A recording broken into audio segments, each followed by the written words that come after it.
Hey everyone, this is the Trader Investor, and as we continue to talk about SPY trading, I really wanted to focus again on the idea of area of value multiple times. And last week, our area of value came in when we were reaching some imbalance area, some demand zone, when we bounced off of that, but then it got rejected at double top, triple tops. And then on Friday, we had a down day, which signifies why we take profits when we have signs of trouble. And then we created this imbalance, a big gap. On Monday, we created this imbalance, and price went down. And it went down not just to a demand zone, it went all the way down to an order block.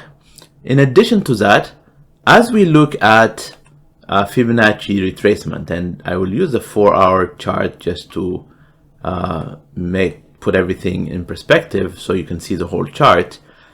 Whether you put 1 hour or 4 hours, these lows and these highs don't change. You just get more bars in between. So from low to high, we're at the 78.6% retracement. That's where price really went down to yesterday and reversed from there. And it coincided with an order block. So somewhere in this zone, it came down, and anybody who wanted to go short at the other side of the order block got trapped. I always talk about manipulation. Don't get manipulated, don't get manipulated. Very, very important. And so because price now reversed at the 78.6% retracement, we know that this is holding for now. This is not, complete collapse, complete capitulation, right? It's just a momentary pullback. Pullbacks are very healthy. Momentary pullback. It's a buying opportunity for those of us who want to wait at the opportune time to go long. And you can take a position, whether in options or stocks, you can take a position, swing position for a couple of days, as long as there is nothing preventing you along the way. And for us today, like the way I'm looking at it is, when there's an imbalance, price will close at least 50% of that imbalance and could momentarily stall. Not a must, but it has a tendency to do this and stall for a while before it resumes or before it collapses again, right? It has this tendency. So this is where I would say we put our target as we go long. Target 1 is this area of first sign of trouble. And then what else do we look at? Now that we have marked the 78.6% retracement is how deep this pullback is. It's beautiful. I want nothing shallow. I want between 50% and 61.8 is my sweet spot, but I will take as low as 78.6% retracement. So now I'm going to get rid of this.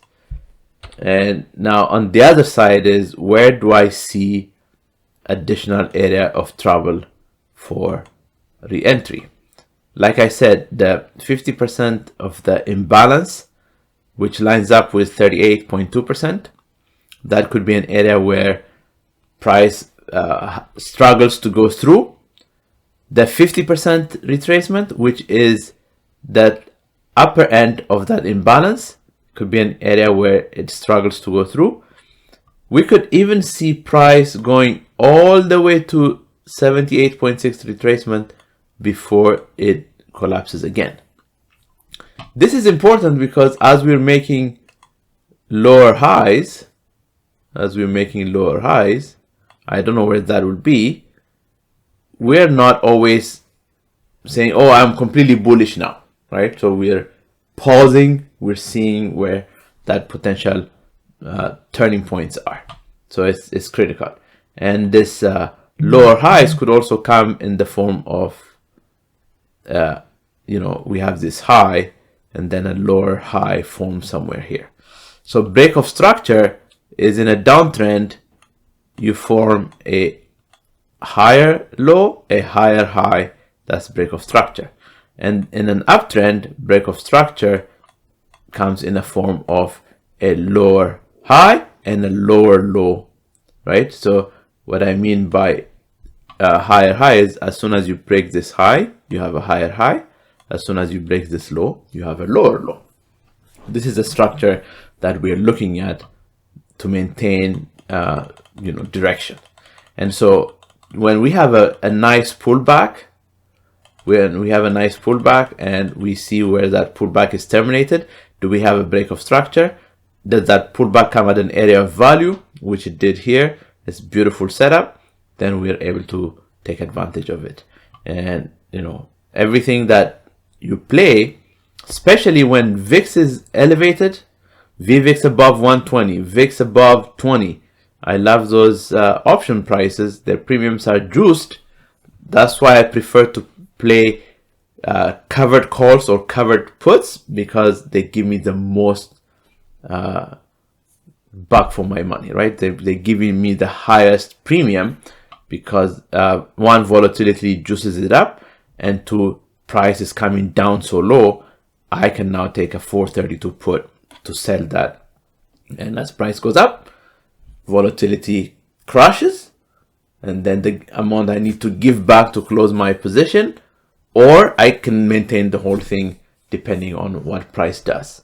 If price stalls here, I can say every hour that it stalls here, theta is eating away at that premium price, which means I have to give back less and less. If price does this, I can decide, I want to hold on to this position longer. If price does this here, then I can say, okay, this might be an area where it's gonna come down. I'll give back the position here. Either of these scenarios gives me a very, very good return. Now, worst case scenario is not a bad thing for me. Worst case scenario, price continues to do this. My puts get exercised somewhere at this strike price, right? The 431, 432 strike price, whatever you choose. And I'm okay to own SPY for the long term. I'll keep it as a long-term play, until it gets to 500 or more, because this is my trading position, but I'm okay to hold on to it for a long term. So that's why the downside risk for me is holding the stock for long term, right? So my risk is really the opportunity to trade gets smaller because this position gets assigned to me. So it takes away capital from trading and put it into the long-term position. That's okay.